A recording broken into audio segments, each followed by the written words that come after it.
All right, here we are. Is screen shared? Wonderful, thanks.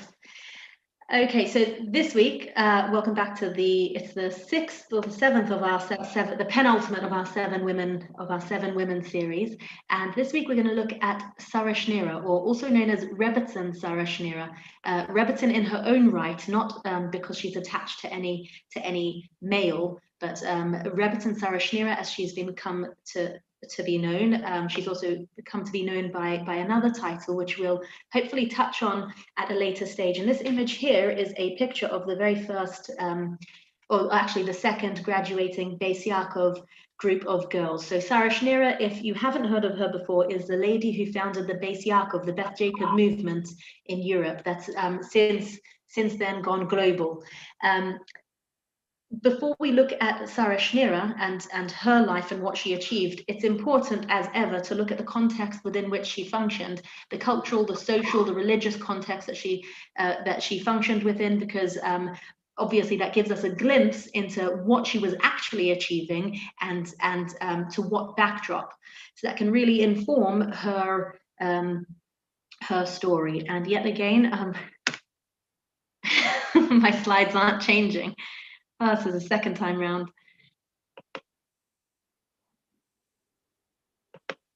There. All right, a bit of context. So we're talking early 20th century Poland. So although Sara Schenirer was born in 1883, when she was actually launching her movement was sort of the early 20th century Poland. So she's born in Krakow, but all through Poland, they're experiencing what's called the Haskalah, the Jewish Enlightenment, which came hand in hand with this rejection of traditional Judaism and this very, very broad assimilation that's taking place. And the Jewish Enlightenment, the Haskalah, began to take hold in Poland during the 19th century, rather, and it was a movement that really stressed secular ideas and values. And champions of the Haskalah movement pushed for assimilation and a full integration into secular, very kind of Russian culture.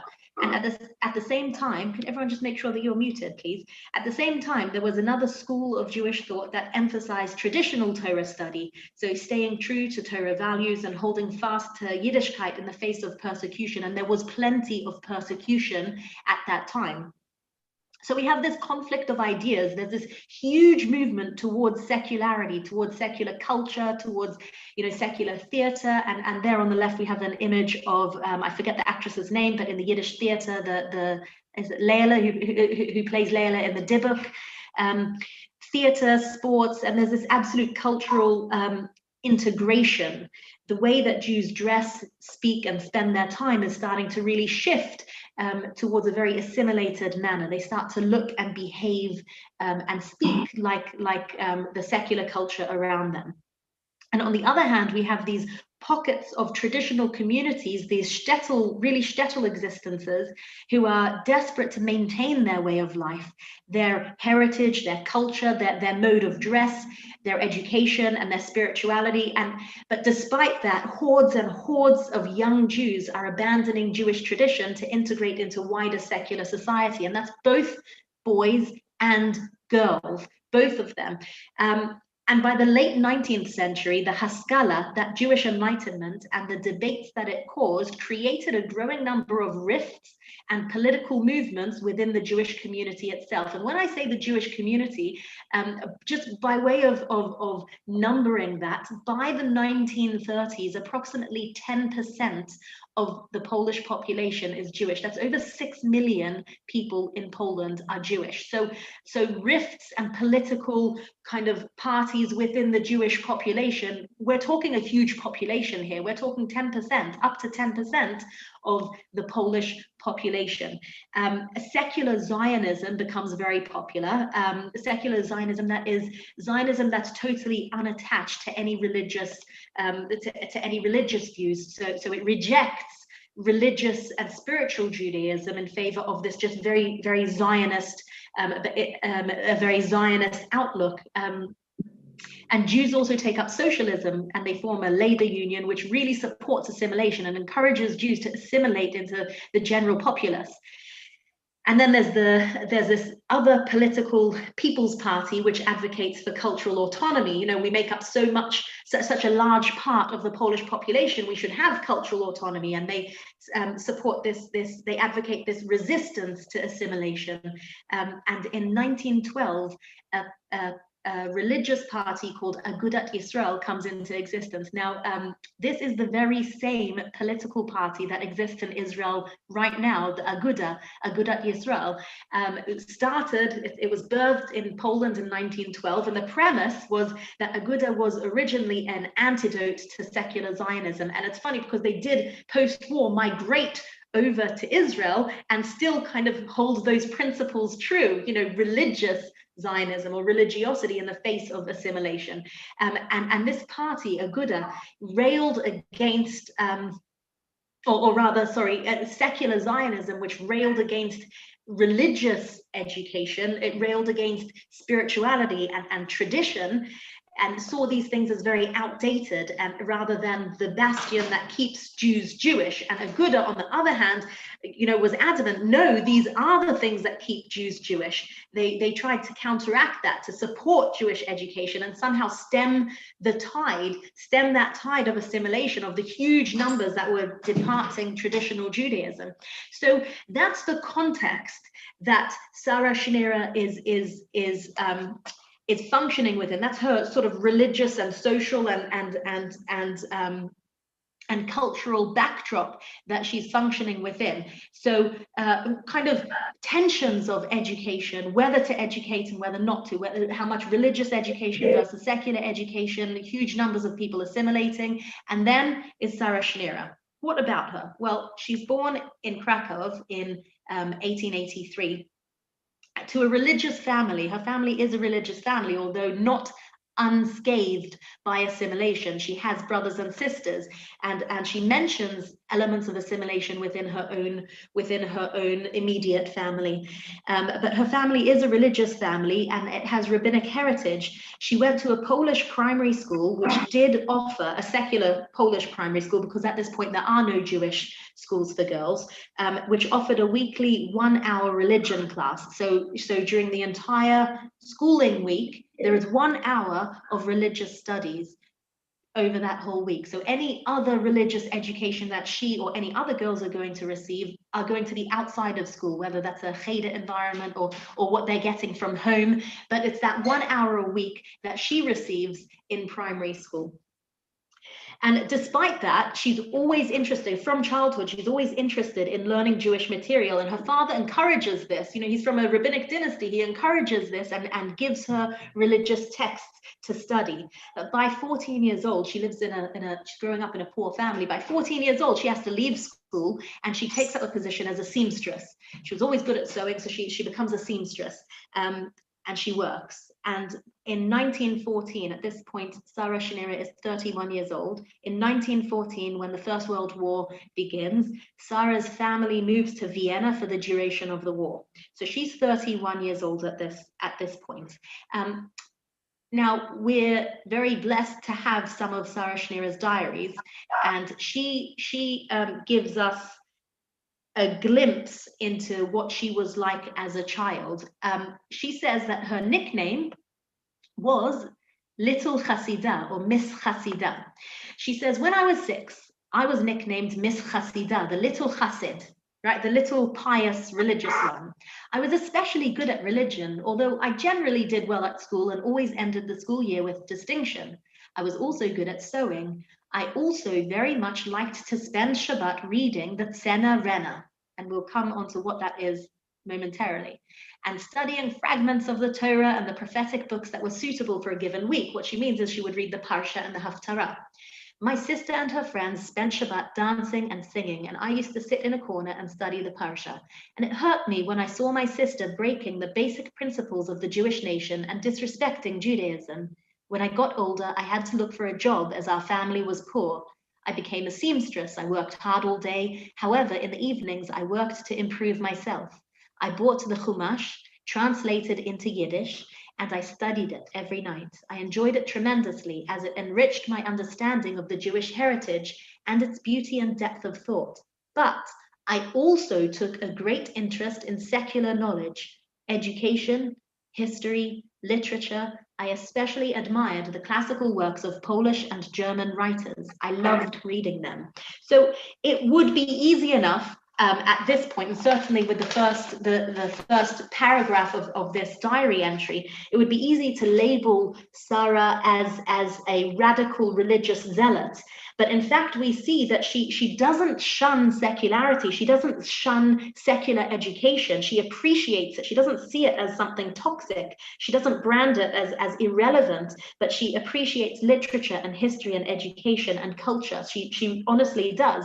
But what Sara is disturbed by is that shift away from tradition and that shift away from religion, and she sees that lack of education as being one of the reasons for that shift away. Judaism and the synagogue has become irrelevant to many girls. And she sees that as coming from a lack of educational opportunities for them, or from a general ignorance of their own religion. Why would they want to be attached to something that they have no understanding of and that they have no access to? She's the standout in that she spends her Shabbat and her spare time reading texts that she's able to consume, but that's not the norm. So Torah seems to be the domain of others. To a female functioning, or to a young girl functioning at that time, Torah seems to be the domain of other people. And if women are barred from the tradition, then what place is there for them? Does this sound familiar, guys? So Sara Schenirer attributes the huge assimilation of Jewish girls to a lack of Jewish educational opportunities.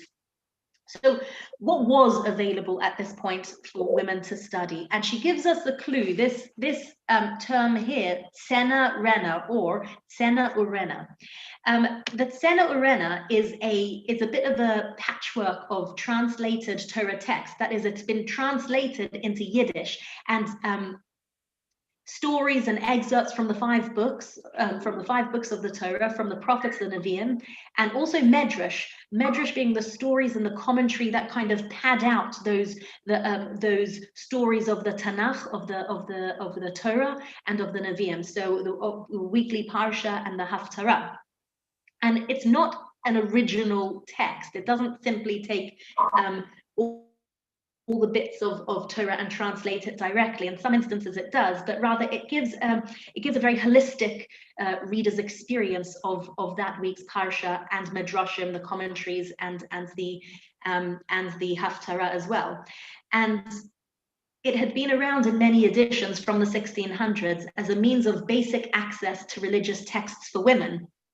And the name is inspired by the verse in Shir HaShirim, in the Song of Songs, which is Tsena Urena Benot Zion, go forth and see, daughter of Zion. And I'm including here a series of Parsha books that I grew up on, which is called The Little Midrash Says.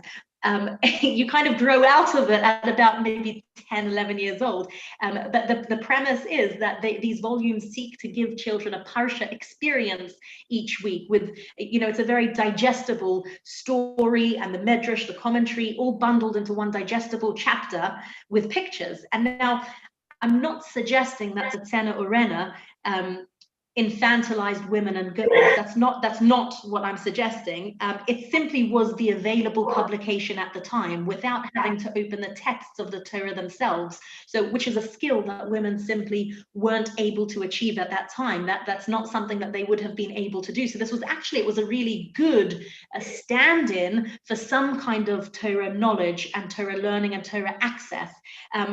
So for the time, it was brilliant, and it's still, I believe, it's still used in some Hasidic girls' schools even to this day. So it was an incredible resource for women who wanted to study some sort of Torah, but it was rather limiting beyond that. Just like I grew out eventually of the Little Midrash Says and progressed to other forms of Torah. That for anyone who wanted to progress beyond that, there weren't really those opportunities. And so it was here in the corner, this is actually a genuine picture of a lady in Poland, pre-war Poland, reading the Tsena Urena. And you can see it's a very big volume translated into the mother tongue Yiddish, and women, pious women, would sit, and they might have a prayer book as well, but it was the Tzena Urena and their prayer books that were really their core texts, their core religious texts that were accessible to them. So it was to this backdrop of this, cultural and educational and social backdrop that we witness Sara Schenire's dismay and disenchantment. And she writes very, very beautifully about an experience that she has. She says, as we pass through the days before the high holy days, before the Yom Noraim, fathers and sons travel, and thus they are drawn to Ger, to Belz, to Alexander. These are all cities of Hasidic, Hasidic cities, to Bobov, to all of those places that had been made citadels of religious life, dominated by the figure of the Rebbe's personality. And we stay at home, the wives, daughters, and the little ones. We have an empty festival. It is bare of Jewish intellectual content. The women have never learned anything about the spiritual meaning that is concentrated within a Jewish festival. The mother goes to the synagogue, but the services, they echo faintly into the fenced and boarded off women's galleries. There is much crying by elderly women. The young girls look at them as though they belong to a different century. Youth and the desire to live a full life shoot up violently in the strong-willed young personalities, and outside the synagogues, the young girls stay chattering. They walk away from the synagogue where their mothers pour out their vague and heavy feelings. They leave behind them the wailing of the older generation and follow the urge for freedom and self-expression. Further and further from the synagogue they go, further away to the dancing, tempting light of a fleeting joy. She writes beautifully in her diaries, and she captures that waning interest, that apathy of the young girls. This is not my space, they seem to be saying. There's nothing spiteful in it. There's just a disinterest, an ignorance, an irrelevance. And Sara also relates in a different diary entry that she goes round to friends on Shabbat afternoon. She goes round to friends on Shabbat night, on Friday night, and she sees these ladies lighting their Shabbat candles. But the problem is they're lighting their Shabbat candles hours after Shabbat has already started. Is this from ignorance, or is it that they just don't really care about halacha anymore, that it's irrelevant to them when they light their Shabbat candles? And she records how that really distressed her. Now, in 1914, her family moves to Vienna. And again, she's 31 years old at this time, but it's here in Vienna that she gets this religious epiphany, or rather this inspiration. She's sitting in a shiur, in a lesson run by a rabbi, Dr. Flesch. And Dr. Flesch is a Talmud, is a student of Rabbi Shimshon Raphael Hirsch, pictured here. And it's while she's in the audience listening to this rabbi that she has this inspiration for her project that she's going to embark on. And it's important to understand the views of Rabbi Flesch as a student of Rabbi Shimshon Raphael Hirsch, because he's adopted those views of his teacher. So Rabbi Shimshon Raphael Hirsch transmitted these values of a modern orthodoxy to him. He recognizes that we're functioning now in a modern world, and he recognizes the seduction of secularity and the effects that secular culture was already having on the Jewish world, and recognizes that there's a tension there that we're not going to be able to rewind. And Rabbi Hirsch, by this point, has already established in Germany, because he's a German rabbi, a co-educational Jewish school that teaches both secular and some Jewish subjects as well. So alongside science and maths and literature, it also teaches Jewish topics and Hebrew grammar. So there's already this, at least one model existing of some kind of co-educational Jewish education. And she hears, Sara Schenirer hears in Vienna, she hears Rabbi Flesch talking, and she records, the rabbi, Dr. Flesch, delivered an inspiring sermon about Judith, Yehudit, calling on the contemporary daughters of Israel to follow in the footsteps of their ancestor. I heard it and I thought, if only the Jewish girls of Krakow could hear and learn who we are now and how great our heritage is. But unfortunately, the daughters of Israel don't know much about our great past. And this lack of knowledge cuts them off from their own nation and tradition. Again, that idea that it's the lack of knowledge that's cutting them off from their religion, from their tradition. And at that time, she continues, I started to dream about great things. And she continues about this inspiration in Vienna. As I was listening to Dr. Fleischer's sermon, I was thinking of how to deliver this message to Jewish women in Poland. As time passed, my plan was getting more tangible. How would Krakow respond to my plans of establishing a school in which Jewish girls will be able to study in an Orthodox environment? I knew they would ask me, now in the 20th century, do you want Jewish girls to go back to the past? But some internal voice whispered to me, you must present your plan of establishing an Orthodox school. It's the only way to save Judaism for the new generation. I decided that once I returned to Krakow, I would organize a meeting for girls and women and present my proposal to them.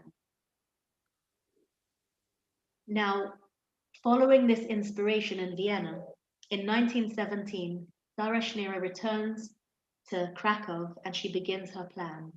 And at first, she musters a group of ladies, of young adults, young ladies, who she teaches in her own home alongside her work as a seamstress.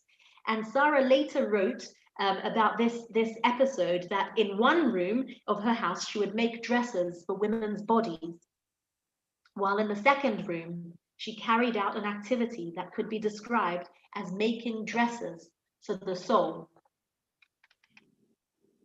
But what began as women's lectures and women's libraries, she quickly abandons that plan, and she recognizes that the way to create a seismic shift in Jewish education is not through adults, but actually through Jewish children. And so she begins again in her scene studio with 25 children, where she teaches them every day a love for Torah and mitzvahs alongside a regular syllabus. But she makes sure that there's an education there, the love for Torah and for mitzvahs. Importantly, Sara Schenirer doesn't try to be a maverick. She doesn't try to ruffle any feathers. She recognizes that if she begins her movement, if she begins this huge, big idea with wide approval, then it will make her task that much easier. And so, as she embarks on this project, she seeks multiple points of approval. First, from the Chafetz Chaim, arguably the greatest sage in pre-war Europe, who gives his blessing to the endeavor. Rabbi Yisrael Meir Kagan, the Chafetz Chaim, gives her his blessing. Famously, she also seeks approval from the Belzer Rebbe, so the Belzer Rebbe of the Hasidic sect, the head of a Hasidic sect, who, while acknowledging that it's not a system for the young girls of his Hasidic sect, he gives her the very famous blessing, Mazel and Bracha. Mazel of Bracha, he says to her. You know, you should have Hatzlacha in this endeavor, and thus giving his stamp of approval as well. And of course, the Aguda, that Jewish leadership body over here, and political party, it also comes on board with her vision. And the schools that she initially sets up as independent institutions are eventually incorporated into the larger organization of the Aguda. And this is practically, it's almost universal legitimacy by the mainstream Orthodox world in Poland. And it's to this backdrop of near universal approval that Sara Schenirer pursues her project. Now, in hindsight, it's easy to identify that the time was ripe for someone to come along and launch something like this. What it needed, though, was someone with a vision, someone who was fearless, someone sensitive to the context and the culture, and someone who was willing to invest of herself hugely. And that someone was Sara Schenirer. And it took off immediately. There was this explosion. just 2 years after the first school was opened in Krakow, requests started coming in from all corners of Poland to open Beis Yaakov schools in other cities as well. And as part of her model, Sara sent 2 of her assistants to other cities to set up similar facilities there. So this emerging movement really led to the establishment of a network of schools for girls, which is what the original plan was. It never was to simply have a school. Sara Schenirer dreamed big from the beginning. It didn't just, evolve suddenly, but the plan always was to have a huge network of education for Jewish girls. And by 1933, there were 265 schools in Poland alone, with almost 38,000 students. Now that is immense, because we're going from 0 to 38,000 in a decade. And Sara Schenirer she led the movement until 1933, and although she died early in 1935, but in name at least she was still the leader of the movement until her death. But in 1923, Rabbi Leo Deutschlander, together with Sara Schenirer, set up a teachers' seminary to train staff for the rapidly expanding network of schools. So this was again with the support and the funding of the Agudat Yisrael, who also saw the need for professionally trained teachers. And just again to emphasize what the Aguda, why they had such a vested interest, is because that party that strengthened Orthodox institutions in the face of increasingly secular movements in the Jewish world. So they had a very vested interest, because if they could get in on this wide, broad education for girls, then that was one way to stem the tide of assimilation. The fact that Sara Schenirer gave so much thought to the teacher training as well proves that this was not just a sticking plaster solution. She never had the idea to simply put a sticking plaster on it and set up, 1 or 2 schools, but rather to create a revolution of girls training. And she really honestly did. The name of her school, Beit Yaakov, Beis Yaakov, the house of Jacob, and the movement in general, because it wasn't just the name of her school that she established, but rather it was the name of an entire movement, is born of a pasuk, a verse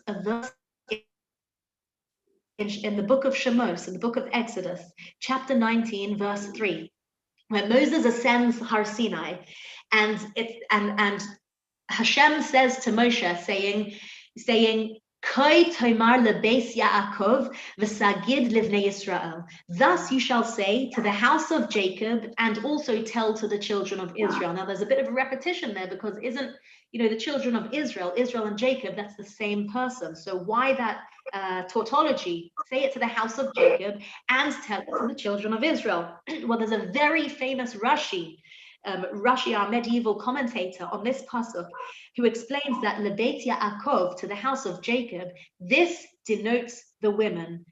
Elu hanashim, these are the women. To them you shall speak in a gentle language, and you shall say it to them first. You shall first give the Torah to the women, and then to everyone else. This recognition that the way in to any family, the way in to any unit is through the women, because it's women who teach, who filter a message through to their family, and who give over the message and the stories and the love to their children. That chinuch, that idea of education, of chinuch, that's obtained within the home, is very much a feminine notion. And her focus is not simply on education for the purpose of education. And that is evident in the name as well. It's not just about the Jewish education, but it's about education in order to secure the future of the Jewish people. Now, is this sounding familiar with other women that we've already learned about. The education in order to secure the future of the Jewish people, recognizing that the home is the bastion of transmission and that women play that major role in passing on knowledge, in passing on tradition, and even more importantly, passing on love for Hashem and for Torah. And she writes this in her diaries. She says, because it is the Jewish mothers and teachers who raise the next generation, only they, teachers and mothers, can make the children love the Torah. It is them who guarantee the spiritual survival of the Jewish nation. And contrary to popular belief, the expression Beit Yaakov doesn't tell the woman that her place is at home, but that the woman is home. One should remember that in Judaism, the home is seen as something more than just a shelter for people. It is also the representation of the shrine in which Shekhinah resides. So again, that notion that when we put synagogue and home on a balance, on a scale, it's actually home that is primary importance, that holds primary importance over anything that the synagogue can provide. And she recognizes it, and it's because of that that she calls her entire movement Beit Yaakov. How did her students perceive her? Well, they perceived her as a mother figure as well as a teacher. And again, in this series, we witnessed that overlap between transmission of Torah values and that of motherhood, that of womanhood, the notion of carrying a torch, of leaving a legacy, which is paramount and intrinsic to Jewish womanhood, and now is as perfect a time as any to relate that Sara Schenirer never had any children. She considered her students to be her children, and they considered her to be a mother figure, and gave her the title of Sara Imenu, Sara our mother, conjuring that image of Sarah, our matriarch, the very first matriarch, who was called Sara Imenu even before she had children in her 90s. Sara Schenirer had a failed engagement, a broken engagement, or possibly a failed marriage, I'm not certain, early in her life. And eventually, towards the end, she had another marriage, but that didn't lead to any children. But still, she was referred to by all of her students as Sara Imenu, Sarah, our mother. And this is a quote from a book by Pearl Benish, who wrote this book to vanquish a dragon. Frau Schenirer was Beis Yaakov's emblem and soul, she says. She was the very embodiment of everything she taught us. She radiated love. Her dark eyes, like two black diamonds, burned with compassion and joy. Hers was the joy of worshipping Hashem, of absorbing all the beauty and goodness in life, of boundlessly giving her time, her life, her possessions, herself. She gave to her children, to her people, to every human being. She inspired her pupils with her personality, and her personal example taught them the unique joy of giving. And this quote by Pearl Benish, one of Sara's students who survived the horrors of the Holocaust and lived to recount her experiences with her teacher and role model, Sara Schenirer, and many of her Talmidot, many of her students, although Sara Schenirer died in 1935, many of her students took memories of her and of their classrooms and of the lessons that they had learned to the camps with them. They spoke about her in the camps. They spoke of their education in the camps. They held onto their memories to keep them going through hell. And those who survived, they took her legacy with them all over the world. Pearl Benish is only one of the students who took Sara's model of the Beis Yaakov education, and she adopted it for post-war United States. And similarly, students went to Israel to establish Beis Yaakov schools there as well. And it became a global network of Jewish girls' schools. And even those Jewish girls' schools that don't subscribe to the Beis Yaakov name or to the exact model, they have Sara Schenirer to thank for birthing the idea, that original model of mass Jewish education for girls in an Orthodox school.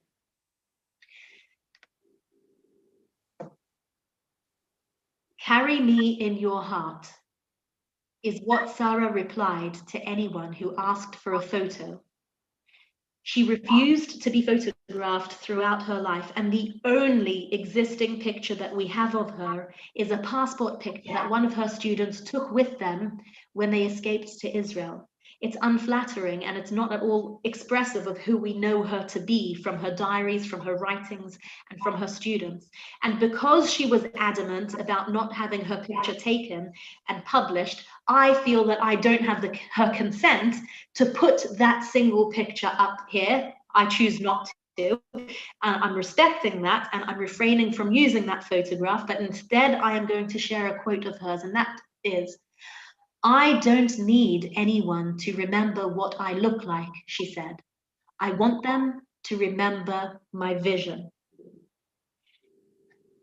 There's a recognition of transience. Remember me in your hearts. It's so much more impactful than any photo. That more impactful is the legacy of the name that her students used for her, Sara Imenu. Real legacy isn't in a photograph, but in what's passed on to others. Think of the other women in our history that we've spoken about. There are no images of them. All we have are the portraits that we paint for ourselves, using their legacies, their stories, their words, memories. And Sara Schenirer leaves one of the biggest legacies for women, not just for women, but one of the largest legacies in modern Jewish history. Before she died, she wrote in her will, "My dear girls, you are going out into the great world. Your task is to plant the holy seed in the souls of pure children. In a sense, the destiny of Israel of old is in your hands." In 1933, after years of work, Sara Schenirer stepped down as the head of the movement, but she remained the symbolic head until her death in 1935. She died of cancer. And to this day, her name and legend remain as part of the heritage of Beis Yaakov girls. In 2005, Beis Yaakov girls and women from all over the world went to the old cemetery in Krakow to find her grave and to put up a new tombstone over here. That is what legacy does. That is what her legacy is. That thousands upon thousands, hundreds of thousands of females have been educated through a system of schooling that she established and that she paved the way for, and that thousands of them went to her hometown to make sure that she has a tombstone. Sara may not have had children, but she birthed the largest educational movement that anchors women and girls to their tradition. She opened up Torah study for them, and she's changed the Jewish world more than anyone else, in my opinion, in modern history, in modern Jewish history. So again, she has a legacy of hundreds of thousands of students in Beis Yaakov schools. She's an entire movement of female education that anchors women and girls to Judaism, and that ensures the transmission of Torah, but even more so of the Jewish home. Sara Schenirer sits very firmly amongst those women that we've studied over the past several weeks. Those women who have shaped our history, those movers and shakers who don't need any photographs to perpetuate their legacy. Their deeds, all of them, live on in the people that they affected, in the generations that came after them. I just want to end, what is the time here? I just want to end on a final contrast. If you were with us last week, or if you've listened to our recording, you may recall words that were uttered by the maid of Ludmir and recorded by her nephew, the Makor Baruch, Rabbi Baruch Halevi Epstein. And she, unfortunately, she lived, one generation before Sara Schenirer. She didn't live to see the establishment of a Beis Yaakov system, an educational system for Jewish girls. But just remember the words that she said. More than once, her nephew recalls, I heard her complain and bemoan in sorrow and pain, in bitter mood and with bitter soul, of the pain of the bitter fate and narrow portion of women in this life, because the fulfillment of positive time-bound commandments such as tefillin, tzitzit, sukkah, and lulav, and much, much more had been denied them. She was disturbed and pained even more by the desecration of women's honor and by their lowly position, inasmuch as it was forbidden to teach them Torah. But recall, how bitter was my aunt's soul. Perhaps it's an unfair contrast, because the Maid of Ludmir did not live in the height of the Haskalah, of the Jewish Enlightenment.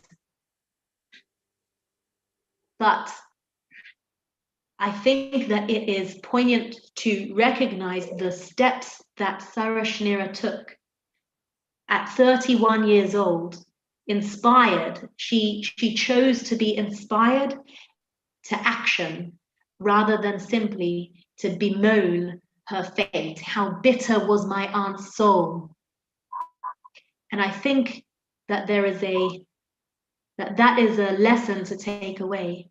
Where we see a gap, where we see a failing, to step in and to make sure, in the appropriate ways, to make sure that those gaps can be filled, that opportunity can be grasped, and that we become agents for positive change rather than sitting passively and bemoaning our situation. Any questions, comments, or thoughts? I've got